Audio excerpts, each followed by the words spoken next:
What would you sacrifice for love when everything else is lost? Quang, once a successful man, saw his empire collapse and was left with nothing, not even a home.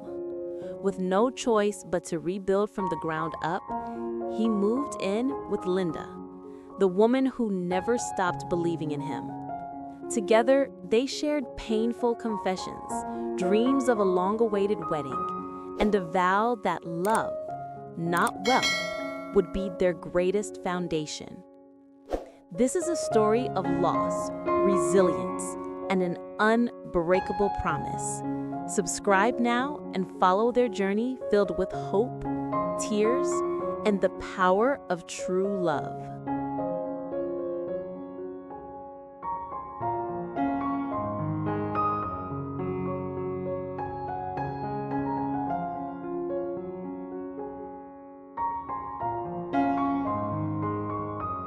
The collapse of Quang's company came like a thunderstorm on a clear day, sudden, merciless, and leaving behind only wreckage.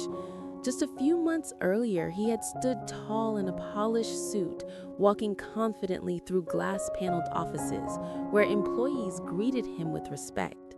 But those days now felt like distant echoes. The financial strain crushed him faster than he could catch his breath, and piece by piece, the life he had built crumbled. When the debts piled higher than his hopes, the last thing he clung to, his house, was taken away as well.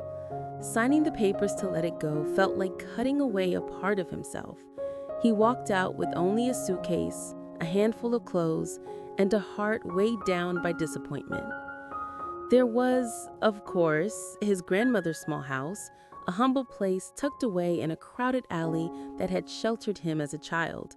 He thought of moving back there for a while, but one look at her tiny living room, already crammed with old furniture and filled with the frailty of her aging body, told him it was impossible. His grandmother never complained, but Quang could not bring himself to burden her.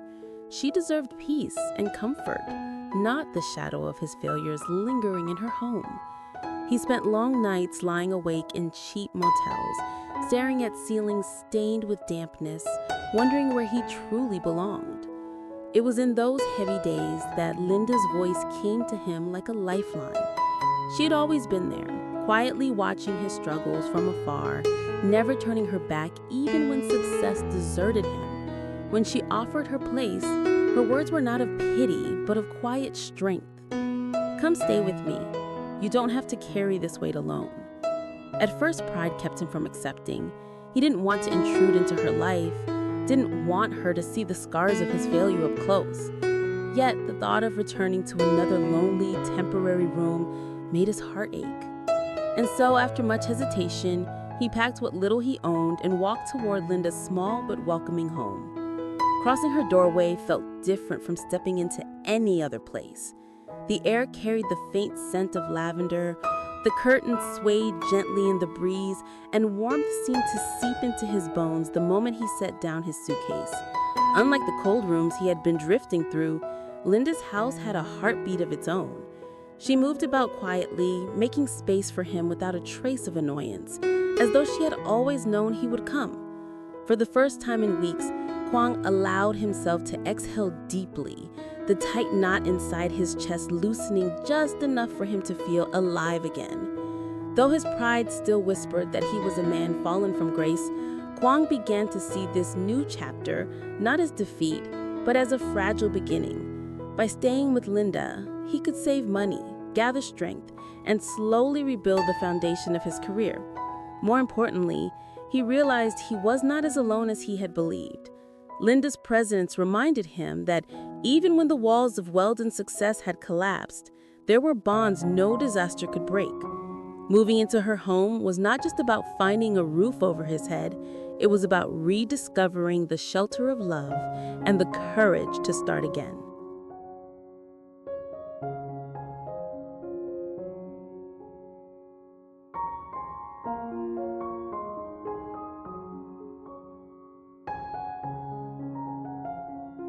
The first few nights under Linda's roof passed quietly, almost tenderly, as though time itself was giving Quang the space to breathe again.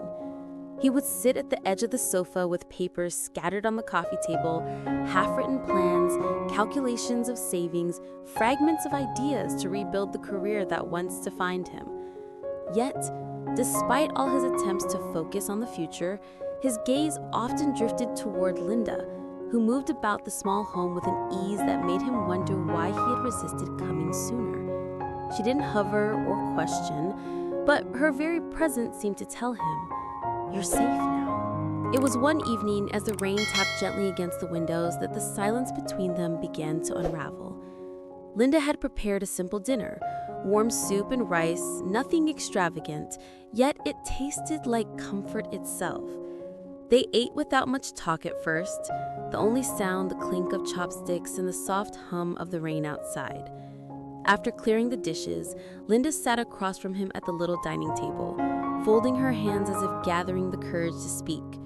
Her eyes, deep and thoughtful, met his, and Quang felt a wave of both gratitude and guilt rise inside him. "You know," she began softly, "I never cared about the things you lost. Not the house, not the company, not the title. None of it ever mattered to me." Her voice trembled, though she tried to steady it. "The only thing I missed was you. Those months when you shut me out, when you disappeared into your work and your worries, that was harder than anything else. I kept waiting, hoping one day you'd come back, not as the CEO everyone admired, but as the man I love." Her confession hung in the air, delicate and heavy all at once. Quang swallowed hard, ashamed of the silence he had forced upon her during his downfall. He had been so consumed by pride, by the shame of failure, that he hadn't realized how much his absence carved into her heart. Now, watching her sit there, vulnerability shining in her eyes, he realized how much she had endured for his sake. "I thought," she continued, her voice barely above a whisper, "maybe we'd be planning a wedding by now. I imagined walking down an aisle, holding your hand, smiling through tears, not because of a perfect dress or a big ceremony, but because I'd finally be yours in front of everyone. That's all I've ever wanted, Quang, just to be your wife." Her words pierced him deeper than any failure ever had. He leaned back, exhaling slowly, the weight of both her longing and his unspoken promises pressing down on him. In the fragile quiet that followed, he saw not just the woman who had offered him a home, but the woman who had offered him her whole life, asking nothing but his presence in return. Reaching across the table, he took her hands into his own, hands smaller, softer, yet steady in their strength. "Linda," he said, his voice husky with emotion, "I know I've made you wait too long. I thought I had to give you the world before I could give you myself. But I see now that you never asked for that. You only asked for me." Her lips trembled into a small smile, tears pooling at the corners of her eyes. And in that moment, with the rain still whispering against the glass, Quang realized that the true rebuilding of his life would not begin with the company or wealth or any grand success. It would begin here, at this table, in this home, with this woman who had dreamed not of riches, but of a wedding that sealed their hearts together.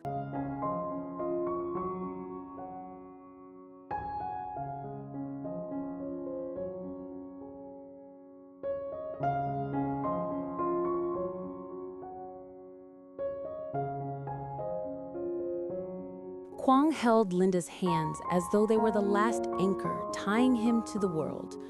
And perhaps, in many ways, they were. Her skin was warm, soft, and steady, and it carried with it the quiet promise of unwavering love.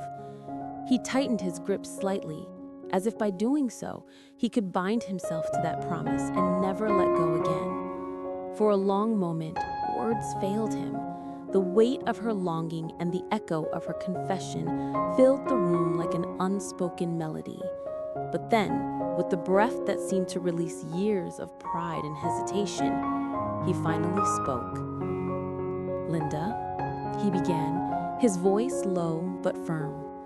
I may not have wealth to offer you now. I may not have the grand house or the glittering life that once seemed within reach.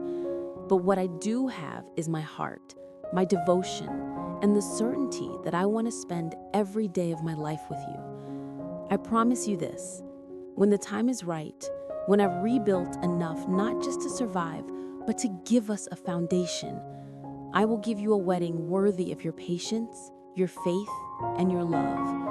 I swear to you, it won't be much longer. Her eyes shimmered with unshed tears, and a smile tugged at her lips, fragile yet luminous. I don't need grand, she whispered, shaking her head.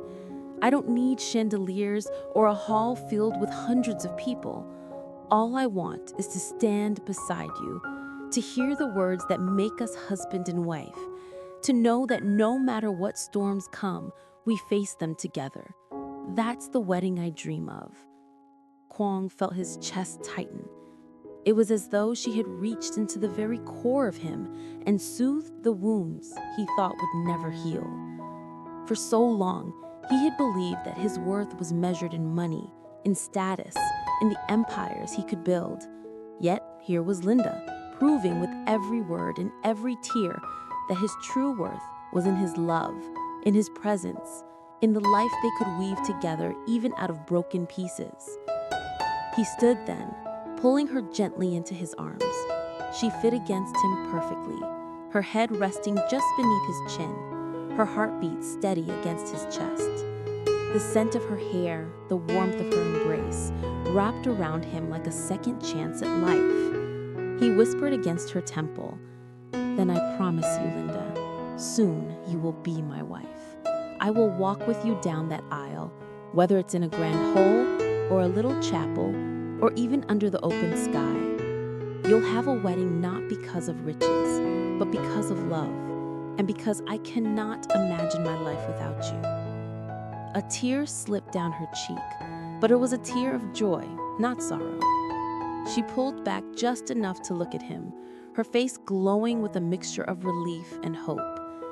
"That's all I ever wanted to hear," she said softly. "That you see me, that you choose me, not later, not someday, but now." The rain outside had eased into a gentle drizzle, and the quiet night seemed to cradle them in its arms. For the first time in months, perhaps years, Quang felt the knot of despair inside him begin to unravel. Yes, the road ahead would be hard, rebuilding his career, paying off debts, finding stability again. But the greatest truth of all was now clear. He wouldn't be walking it alone. Linda was beside him, her faith lighting the path where his own vision faltered. And so, in the soft glow of the lamp, with rain-scented air drifting through the window, Quang sealed his vow not just with words, but with the quiet certainty of a man reborn. Their wedding was no longer a distant dream. It was a promise carved into the Hello, fabric xin of chào their tất cả các lives, khán giả của waiting kênh for Bí its Thư moment to Linda bloom. Review. Vậy là sau khi đoàn tụ và gặp được mẹ và Linda có bữa cơm đoàn tụ với nhau, và sau khi tâm sự với nhau, bây giờ Quang đã phá sản và mất hết tất cả, thì Quang đã quyết định là sẽ chuyển đến ở cùng với Linda.